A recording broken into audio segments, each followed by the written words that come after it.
यह कौम कभी कुर्बानी देने में पीछे नहीं हटी है, लेकिन ये हमारे वजूद का सवाल है।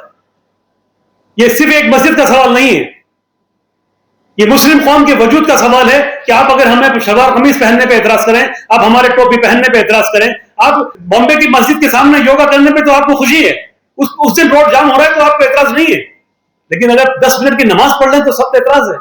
जयपुर के अंदर नंदपुरी एक कॉलोनी के अंदर नूरानी मस्जिद है और ये इलाका जयपुर शहर की 4 दीवारी से तकरीबन 15 किलोमीटर दूर है। वहां बहुत ज्यादा मुस्लिम आबादी नहीं है क्योंकि हाउसिंग बोर्ड की कॉलोनी की बॉर्डर्स के ऊपर ये मस्जिद बनी हुई है। और नंदपुरी इलाका जो है वहां से रेलवे ट्रैक निकल रहा है, रेलवे ट्रैक के बराबर में 30 फुट की सड़क है और ये मस्जिद 1981 में तामीर की गई थी।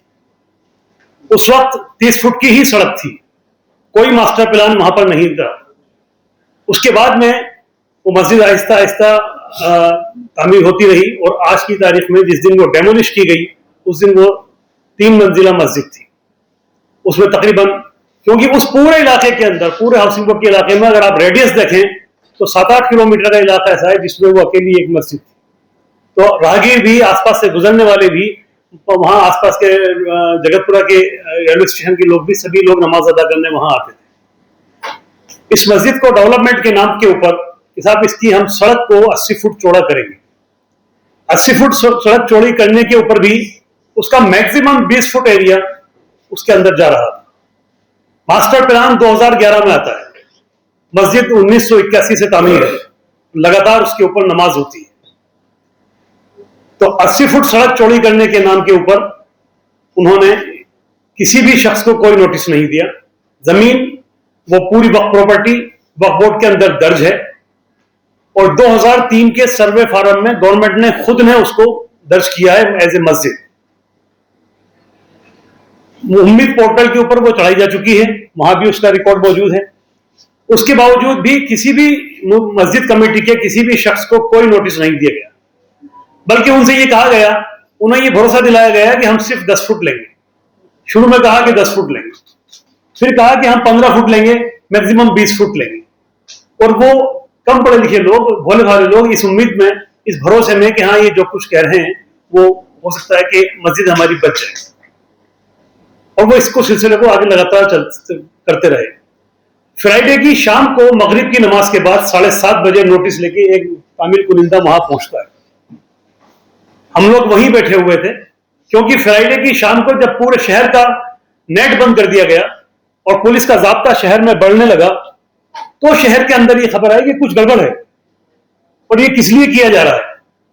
तो हम लोग वहां पहुंचे, मस्जिद के अंदर मौजूद थे। हमारी मौजूदगी के अंदर तामीर कुनिंदा एक नोटिस लेके पहुंचा। 7:30 बजे मगरिब की नमाज हो चुकी थी और अगले दिन सैटरडे और संडे था, छुट्टी थी। और मंडे को सुबह 5 बजे इन्होंने उसको डेमोलिश करना शुरू किया। शहर से कोई भी रिएक्ट ना हो इसलिए पूरे शहर में तकरीबन 20,000 के आसपास पुलिस फोर्स और टास्क फोर्स लगाई। वो इलाके जहां से मुस्लिम निकल सकते थे या अपनी नाराजगी जाहिर कर सकते थे, उन तमाम इलाकों को सील किया गया। जिस जगह पर मस्जिद थी उसके रेडियस को, 4 किलोमीटर के रेडियस को सील किया गया। किसी भी किस्म के आदमी को वहां एंट्री नहीं दी। आसपास के इलाके की छतों के ऊपर ड्रोन घुमाए गए, छतों के ऊपर भी पुलिस के आदमी को खड़ा किया गया कि कोई तस्वीर नहीं खींचे। तो ये स्टेट प्रोसीजर नहीं है बल्कि ये स्टेट टेररिज्म है मेरी निगाह के अंदर। स्टेट जब खौफ पैदा कर दे आवाम के अंदर, जनता के अंदर, और वो उनको इतना डिमोरलाइज कर दे कि आप अपनी नाराजगी भी नहीं दिखा सकते।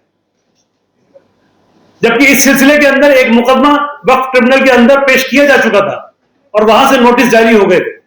और जैसे ही नोटिस की तामील हुई, 10 तारीख उसके अंदर फिक्स थी और उन्होंने 8 तारीख को उसको डेमोलिश कर दिया। तामील होते ही अगले ही दिन सुबह 5 बजे पूरी फोर्स लगा के उसको डेमोलिश कर दिया और पूरी मुकम्मल डेमोलिश कर दी। कोई नोटिस नहीं दिया गया, जबकि बाकायदा खरीद शुदा प्रॉपर्टी है, उसके ऊपर वक्फ बोर्ड में दर्ज है, उम्मीद पोर्टल पे दर्ज है, वक्फ 2003 के वक्फ सर्वे के अंदर जो गवर्नमेंट खुद कराती है उसमें भी वो दर्ज। इससे ज्यादा क्या डॉक्यूमेंटेशन चाहिए गवर्नमेंट। अब अगर आपको नेशनल इंटरेस्ट के अंदर कोई काम करना ही था तो आप जो तरीका है उस तरीके से आते।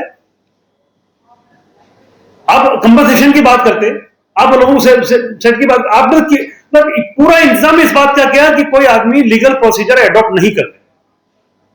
ये तो इंतहाई तकलीफ की बात है। फिर हम किस कानून की बात करते हैं? हमारा संविधान कहां चला गया? लीगल प्रोसीजर कहां चला गया? सुप्रीम कोर्ट ने जो ऑर्डर पास किया, क्या 15 दिन पहले ऑर्डर पास, आप 15 दिन का नोटिस दोगे, नोटिस देके सुनवाई करोगे, सुनवाई करने के बाद में जो फैसला आता है उसकी भी अपील करने का टाइम दोगे और फिर कोई कार्रवाई करोगे।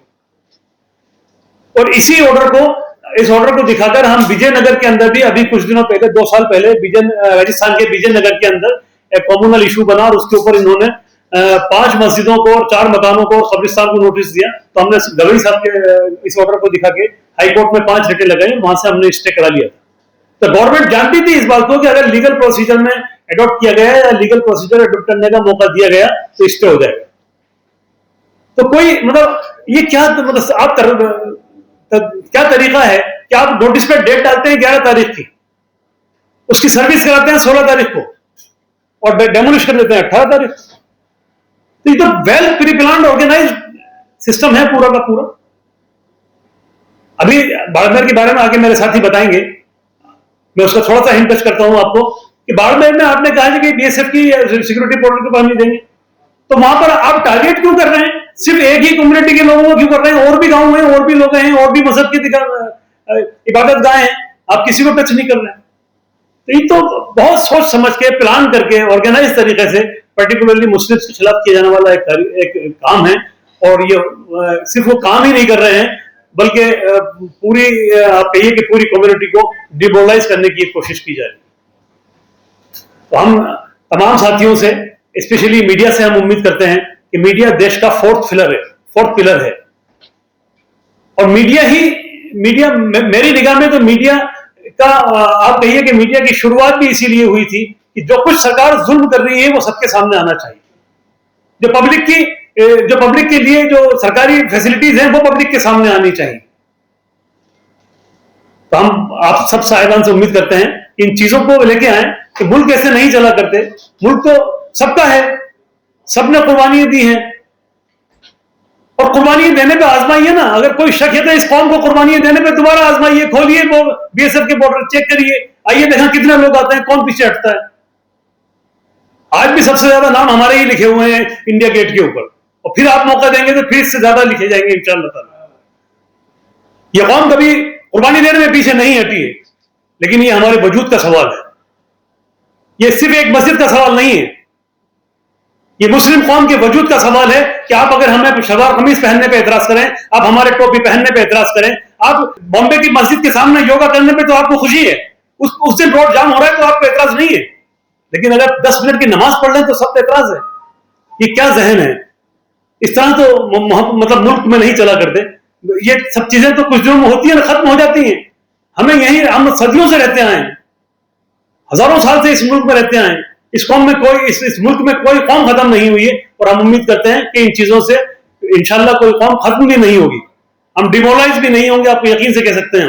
लेकिन तकलीफ में है कि हम अपने साथियों को, अपने बच्चों को, अपने छोटों को, या ये कहिए कि जो हमारे बराबर के ज्यादा समझदार नहीं है, उनको समझाना हमारे लिए मतलब एक मुश्किल सा काम हो गया है कि हम कब तक उन्हें ये कहें कि नहीं भाई कानून का रास्ता अपनाइए। हम आज भी यही कहते हैं कि कानून ही वो है जिससे हम आगे बढ़ सकते हैं।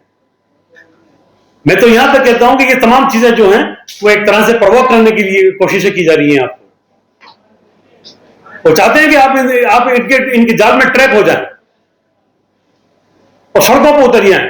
और जब सड़कों पे, जब हम शांतिपूर्वक भी कोई हम मुजाहरा करना चाहते हैं तो हो सकता है उसमें 10-20 लोग बाहर के आ जाएं और हमारे खिलाफ कोई काम कर जाए। तो ये सब चीजें एक साजिशें बाकायदा रची जा रही, वो पूरी कौम को डिमोरलाइज करने की कोशिश की जा रही है, हमारी इबादत गाहों को तबाह किया जा रहा है। ये मुनासिब नहीं है किसी भी मुल्क के लिए, किसी भी मिल्लत के लिए, किसी भी शहर के लिए। मैं तमाम साथियों से दरख्वास्त करता हूँ, आपसे प्रार्थना करता हूँ कि इन चीजों को आप जितना हो सकता है इतना दिखाएं, हक बात दिखाएं, सही बात दिखाएं, और जो कानून कहता है उसका सब लोग पालन करें। हम भी तो उसी कानून को पालन कर रहे हैं। आपने कहा कि ट्रैफिक जाम हो रहा है, मैंने एक प्रेस कॉन्फ्रेंस जयपुर में भी करी।